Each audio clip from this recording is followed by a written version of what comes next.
Itu keren, kehidupan dalam rencana Tuhan. Tahun lalu, 2020, dilaporkan sebagai tahun yang lebih banyak kematian daripada tahun-tahun sebelumnya. Amerika misalkan sedikitnya ada 400.000 lebih banyak kematian daripada tahun sebelumnya. Dan kebanyakan oleh karena COVID-19. Boris Johnson, Perdana Menteri Inggris, ungkapkan pada tanggal 26 Januari 2021 yang lalu, COVID deaths hard to compute sorrow of 100,000 milestone. Artinya, sulit mencatat duka cita oleh karena COVID-19 di Inggris yang telah melewati kematian lebih dari 100.000 orang. Kelima terbanyak di dunia. Di Indonesia sendiri ada 32.381 kematian sejauh ini. Kita boleh katakan bahwa kita sekarang ini hidup di deathly era. Lihat tempat pemakaman umum yang baru terus-menerus harus dibuka. Dan lihat begitu banyak tangisan diberitakan dari hari ke hari. Inilah hari-hari di mana ketakutan akan kematian lebih menghantui. Tetapi Alkitab mengungkapkan hal yang penting bagi kita di masa kini. Yesaya 40 ayat yang pertama katakan, hiburkanlah umatku. Demikian firman Allahmu. Ayat ini adalah luar biasa. Kitab Yesaya ada dua bagian besar.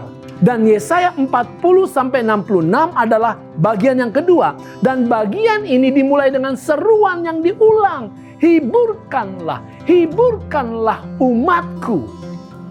Ditampilkan secara tiba-tiba, seruan ini menegaskan bahwa ini sangat penting dan perlu mendapat perhatian.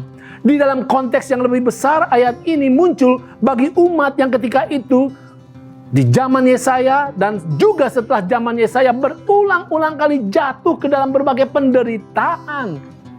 Jelas penderitaan yang dialami oleh umat Tuhan ketika itu terjadi karena kesalahan-kesalahan mereka.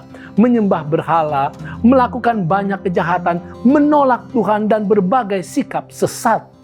Tetapi Tuhan sendiri mau menebarkan hiburan. Tuhan mau umatnya, bahkan setiap orang harus tahu bahwa kesusahan-kesusahan tidak akan terus berlangsung. Malapetaka pasti berhenti. Era kematian pasti berakhir. COVID-19 pasti habis. Bahkan lebih penting lagi, Tuhan pasti memulihkan kehidupan di dunia. Jangan tinggal di dalam ketakutan, kekhawatiran, kesedihan, dan kepedihan. Di dalam Yesus, kita ini hidup di era semangat, era pengharapan yang pasti, era keselamatan yang nyata. Oleh karena Yesus, anak Allah itu telah datang dan dia telah mengalahkan segala penyakit, segala malapetaka, segala bencana alam. Bahkan Yesus telah kalahkan kematian. Bersemangatlah.